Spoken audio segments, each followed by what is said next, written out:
Ang nag-iisang Comics Reader. Ang nakaraan, napakadali lang nga na sinalo ng dalawang daliri ni Chon Yoo-won ang espada na naglalabas ng kuryente kaya sabay-sabay na siyang inatake ng mga martial artist ng Blue Heaven Society. Pero sa isang galaw lang ng kamay ni Chon Yoo-won ay sabay-sabay na rin silang naibaon sa lupa.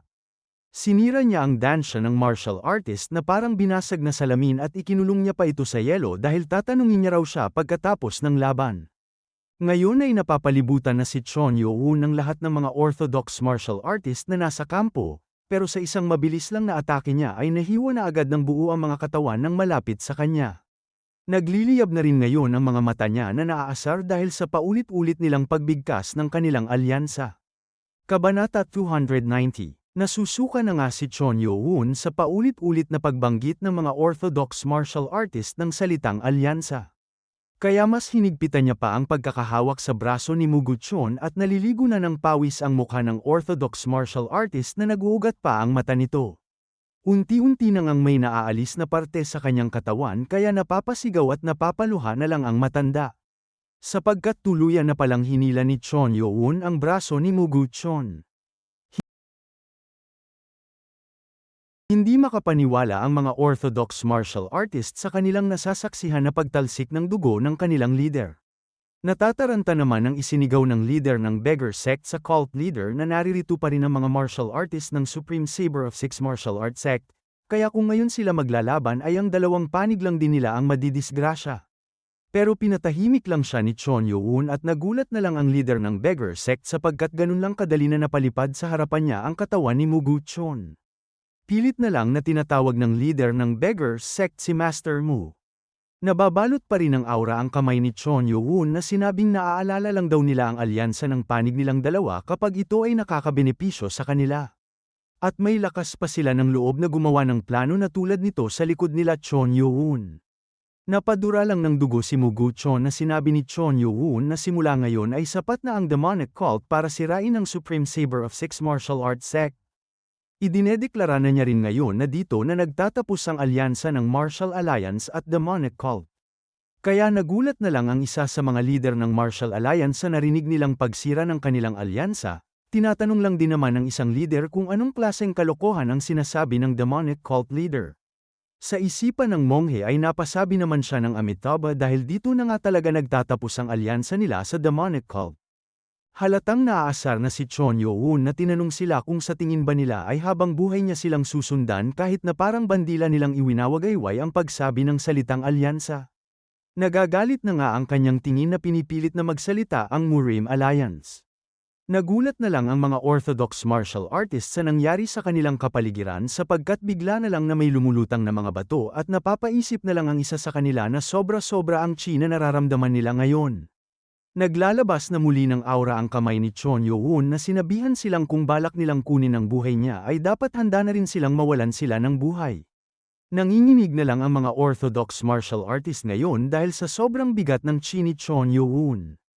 Hanggang sa ipinagbigay alam sa kanila ng leader ng beggar sect na ang rason sa nangyayari sa kanila ngayon ay ang Sky Flash kaya inutusan na niya silang sirain na ang lahat ng kanilang mga sandata ngayon na. Isa-isa naman ang pinagsisira ng mga orthodox martial artist ang kanilang mga sandata.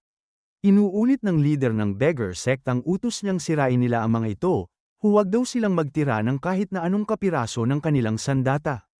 Ibuhos nila ang lahat ng kanilang enerhiya para gawing alikabok na lang ang mga sandata nila.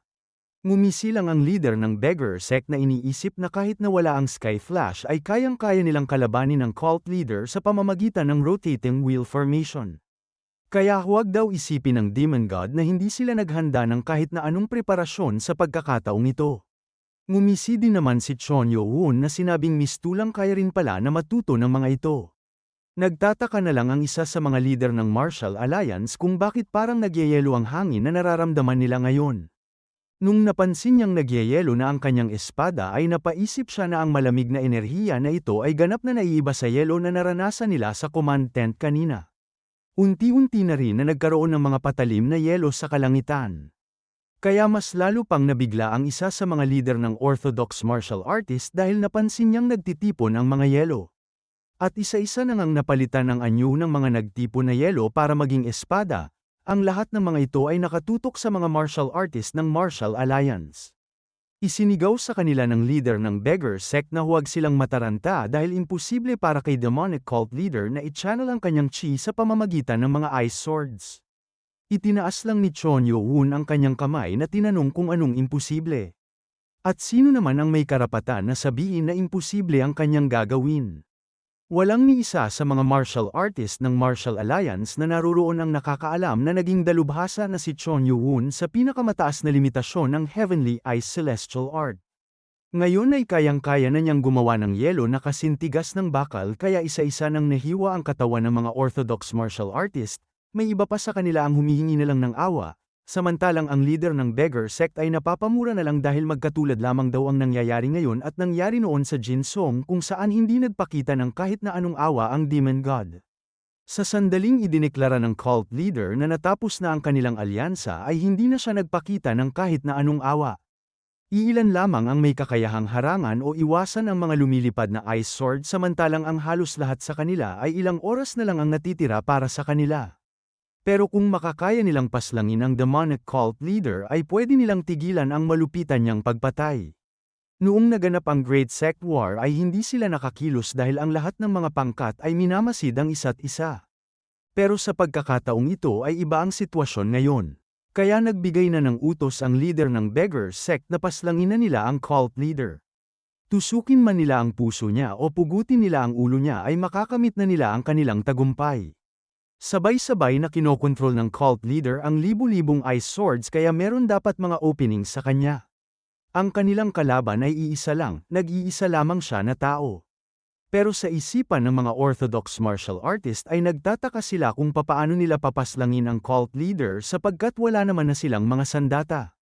Alam nila na ang pagsugod sa mata ng bagyo ng mga espada ay sadyang pagpapakamatay lamang na parang isang gamu-gamo sa apoy. Napapamura na lang ang isa sa mga leader ng Martial Alliance dahil nanlalamig na sa takot ang mga miyembro nila. Ang kanilang kagustuhan na lumaban ay ganun lang kadali na nabasag. Nang may biglang sumigaw na tinatawag ang mga bayani ng totoong landas. Nanginginig si Muguchon na sinasabi sa kanila na ang kamatayan ay buhay at ang buhay ay kamatayan. Huwag nilang katakutan ang kamatayan at manindigan silang kalabanin ang kasamaan. Kung direkta nilang haharapin ang malademonyong kalupitan na ito ay magiging tagumpay pa rin sila kahit sa kamatayan. Sinasabihan naman si Warlord Mo na hindi pa siya ganap na nakakapagpagaling. Pero kahit na nanginginig ang kanyang buong katawan ay sinabi niya lang na huwag daw nila siyang isipin. Bigla nang nagliyab ng aura ang kanyang espada at isinigaw niyang papangunahan niya sila. Dagdag pa niya na ito ay para sa totoong landas. Sumugod na nga si Master Mo. Inaatake niya ang mga ice swords habang iniisip si Chon Yo-hoon na Panginoon ng demonic cult. Sapagkat siya raw ay tunay na nakakatakot na halimaw. Napapadura na lang siya ng dugo dahil habang parami ng parami ang mga ice swords na nasisira niya ay mas lalo naman na lumalala ang kanyang katawan. Pero patuloy pa rin si Muguchon sa pagsira ng mga ice swords dahil wala siyang balak na tumigil. Pati ang leader ng Beggar Sect na abala sa pagdepensa sa sarili niya ay tinatawag na niya rin si Master Mo. Sinusuportahan na rin nga ng dalawang ito si Master Mo na sumulong pa siya at hiwain niya raw ang ulo ng halimaw na yun. Ang lahat ng mga orthodox martial artist ay pinagbubunyi na si Master Mo na parabang sigurado na silang mananalo siya. Napapaisip naman siya na meron pang ang pag-asa para sa mga martial artist ng Martial Alliance. Ang lahat ng makakaya niya na lang ngayon ay buhayin muli ang kanilang fighting spirit. Patuloy pa rin siya na sumusugod dahil kahit na mamatay man siya dito, ang sakripisyo niya ang magbibigay sa kanila ng katapangan. Lalaban sila ng may determinasyon na mabuhay o mamatay. Hanggang sa nasa harapan na niya ang mga ice swords kaya ipinikit na lang ni Muguchon ang kanyang mga mata dahil kahit na nasira na ang espada niya pero ginawa niya naman ang lahat ng kanyang makakaya. Para sa kanya ay hanggang dito na lang siya. Pero nung pagdilat niya ng kanyang mata ay nagtaka na lang si Muguchon. Nabigla na lang siya sapagkat dinepensahan pala siya ng iba pang mga leader ng Martial Alliance. Nung tinanong ni Muguchon kung ano ang nangyayari ay sinagot lang siya ng isa na lalaban daw sila sa tabi niya. Hindi naman daw nila pwedeng hayaan ang unang warlord na kunin niya lang mag-isa ang lahat ng karangalan. Ang mabuhay ay ang mamatay at ang mamatay ay ang mabuhay. Sumasali na raw sa pagsugod ang Steel Sword Squad Commander na si Oh Meng-do. Sa isipan lang naman ni Muguchon ay tinatanong niya si Demon God kung naiintindihan na ba niya. Dahil sa harap ng kamatayan ay nagkakaisa ang lahat ng mga orthodox martial artist. Ano naman ang mahalaga kung wala silang mga espada? Pwede lang nilang gamitin ang kanilang mga kamay para makipaglaban. Ang pinakamahalaga sa lahat ay ang puso na hindi sumusuko. Natutuwang isinigaw ni Muguchon na sapat na ang isang sakripisyo. At siya na nga ang nanguna sa kanilang lahat para sugurin si Chon Yo-un.